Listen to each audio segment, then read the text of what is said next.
I think nearly all developers who work with JavaScript at some point in their life go through the same timeline of events. They learn JavaScript, they think, wow, this is a great language, best language in the world, hands down. And they hear about this thing called TypeScript. They look into it, they realize they got to write a whole bunch of extra stuff just to make it work, and think, this is terrible. Why does my company make me use this crap?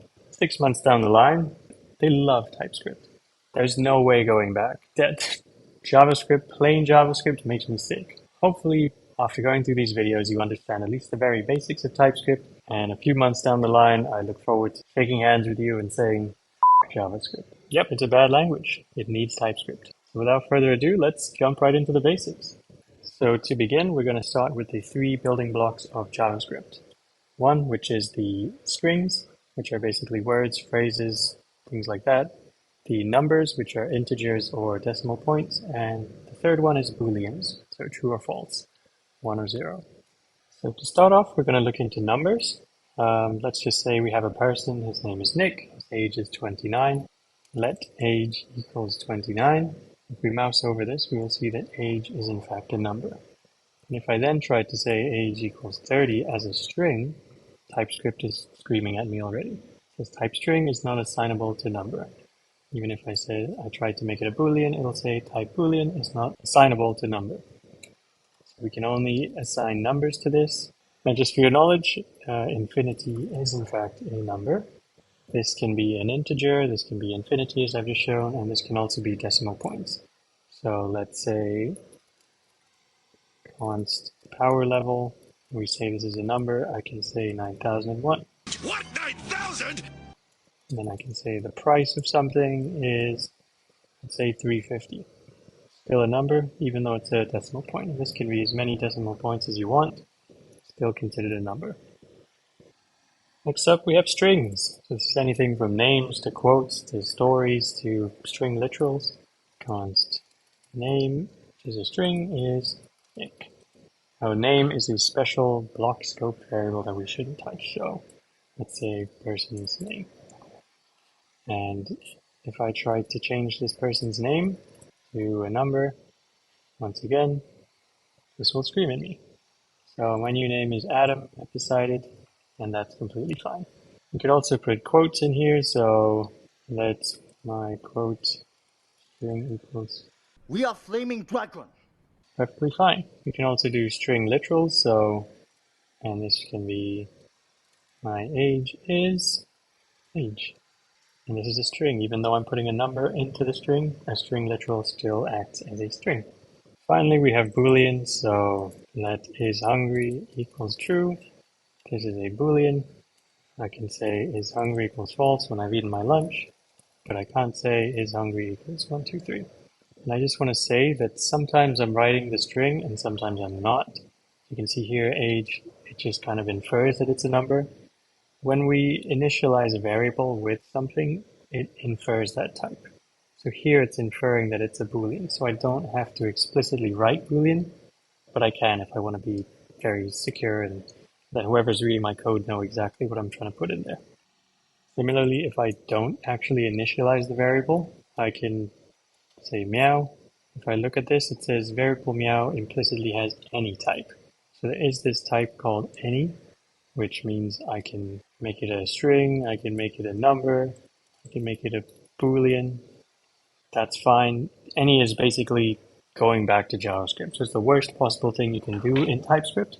I just wanted you to be aware of it and try to avoid it at all costs. Next on the list, we're going to look at how functions work in TypeScript.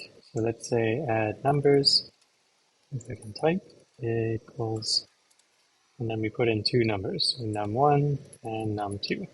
And we're just returning 1 plus num2. So here, if we mouse over it, we see that num1 is any, num2 is any, and it's returning any. So this is a terrible thing. If I try to say total number equals add numbers 1, 2, this does technically work, and it's considered a number because any can become anything. So if this was a string, then this can't become a number, but any is that magical one that we never want to use because it can become anything. We want to return a number, so that's what we do on the end here. We also want to say that these 2 variables are also numbers. if I try to add the string one, it'll say string is not assignable to number.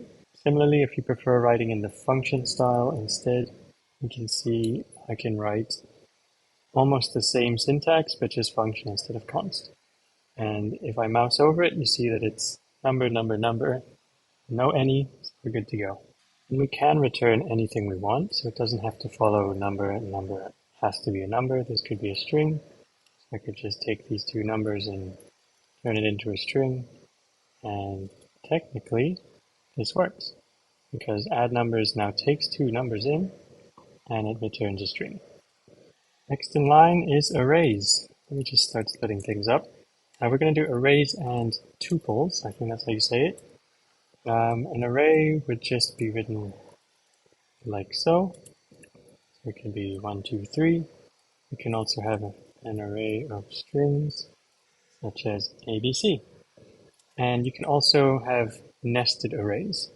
So for example, if I had nested array, then I have it written like this, that just means it is an array of numbers.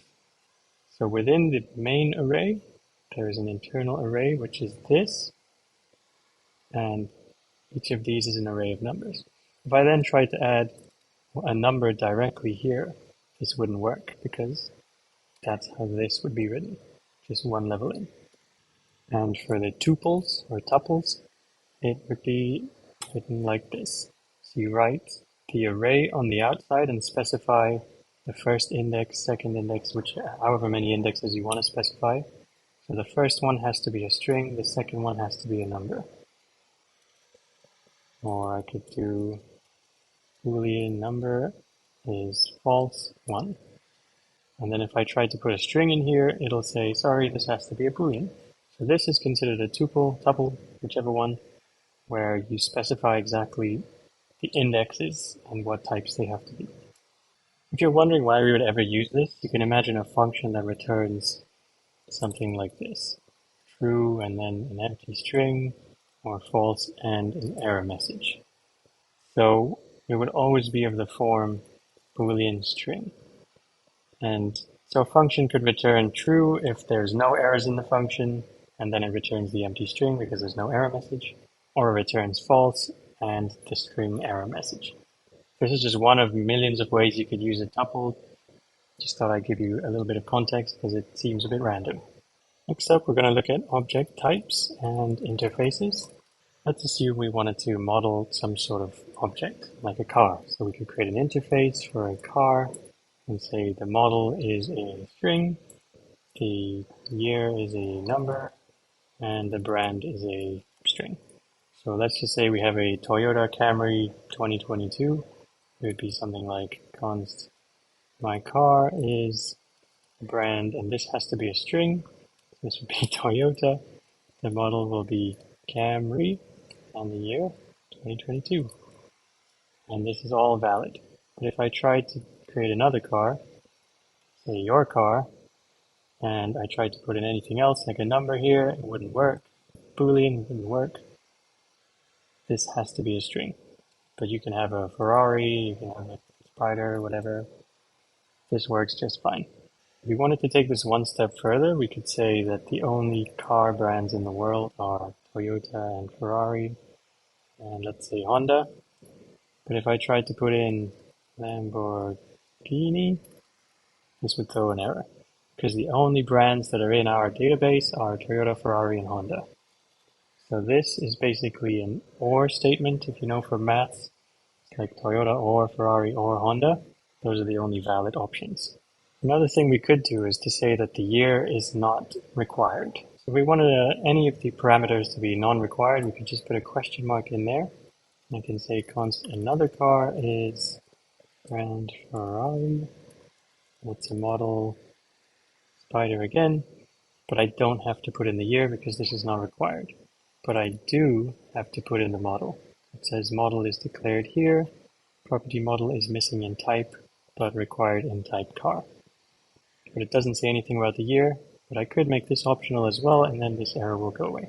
Next up, I want to talk about how we can extend interfaces. So we've got this interface up here called a car, but we're going to create a new one called animal. and the animal will take in a name and a number of legs. And if we wanted to say dog, we can also take in a breed.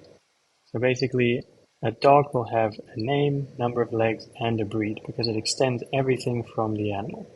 If I was to create my dog, I have to give it a name, Rocky, number of legs, 4, and a breed, golden retriever. And dog doesn't just take in a breed, as you can see here, but it has to take in all the things that it extends from the above. There's another way of writing object types called, you can just write type instead of interface, and it works like this. Let's say type animal equals number of legs and a name, and then type dog equals animal and the breed. So instead of writing extends, we write and.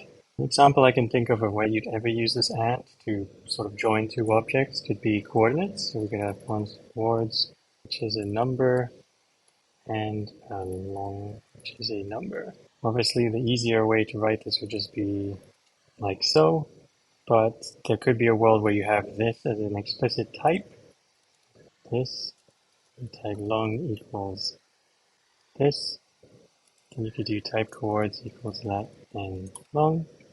Then you would have to use this and notation to sort of put them together. I think that pretty much sums up the absolute basics of unions, the different types, objects, how you would strictly notate them, their types. You could always come back to this video as a sort of reference if you get lost trying to put conditional parameters or just figure out what the hell is going on with types. I hope this helped. As usual, helps me a lot if you hit the thumbs up button. Comment down below if you need any help on TypeScript. I've been working on it for a couple of years now and I love it, so always happy to help.